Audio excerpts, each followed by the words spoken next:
October is Domestic Violence Awareness Month, and this is day 24 of my month-long series, This is What Abuse Looks Like. Today, we're talking about how trauma lives in your body, something Dr. Bessel Kolk breaks down in his book, The Body Keeps a Score.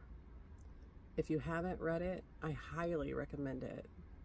It helps you understand what's happening in your body from a scientific standpoint. And once you get that, healing starts to make a lot more sense. When I say the body keeps a score, I mean that literally. For years, anxiety lived in my body. I was so tense, I could have cracked a walnut with my ass cheeks. My jaw was locked up, my neck was stiff, my shoulders were glued to my ears. I looked like I didn't even have a neck. I lived at the chiropractor's office. Adjustments helped for a few hours. Then everything would seize up again, and because I was still living in the danger. My digestion was wrecked even.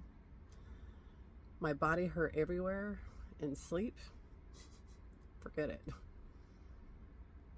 When he was deployed with the Navy, I actually slept better. Still had insomnia, but not like when he was at home. When he was home, I was up half the night just waiting for him to fall asleep so I could finally feel safe enough to crawl into bed at night. I wasn't staying up because I was a night owl. I am, but that wasn't the reason. I was staying up to avoid whatever else he might want from me. That's what living in survival mode does to you. My body was screaming, danger, danger, danger, danger, like every single day. And I didn't realize the danger was in the same bed with me. My back problems got so bad, I was getting corticosteroid injections every few months. There were talks of spinal surgery. 2 different surgeons wanted to operate on my back, to which I said no.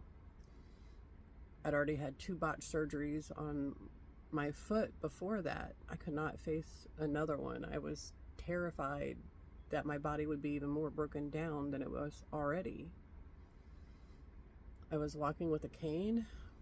My body was breaking down. At my heaviest, I was 298 pounds. The last time I was weighed, I was at about 173 a couple months ago. That's almost half the size that I used to be, and every bit of that was tied to abuse.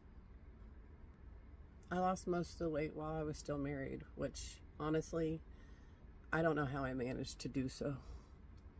I was fighting for my life in every sense of the word, physically, mentally, emotionally. But I think that's why once I finally got out of that marriage, my healing accelerated. Because not long after I got out of the toxic marriage, I also went no contact with my toxic family. And that's when my healing really started. After I left, I started sleeping again. Not perfectly, but peacefully. Now if I wake up, I roll over and I go right back to sleep. I don't wake up into full-blown panic attacks anymore. Those last few years, my anxiety was so bad that they had me on Ativan and Seroquel morning, noon, and night. I wasn't sick, my body was traumatized. Healing for me has meant teaching my body that it's safe again. I started meditating, breath work, shadow work, eating better, all that while still married. It helped a little, but the real progress didn't happen until after I got out. You can't heal in the same place that's hurting you. If you've ever wondered why you still feel it even years later, it's because the body keeps a score. It holds on to what the mind cannot process. If you're ready to start understanding your healing from the inside out, go get The Body Keeps a Score by Bessel Kolk. It'll help you make sense of what your body's been trying to tell you all along. I'm Shawnicorn of Shawnicorn Mindshift Coaching, a trauma recovery coach. Thank you very much for watching my month-long series. This is what abuse looks like. I appreciate you. And if you're in it, I'm here for you. If you're out, I'm proud of you. Take care.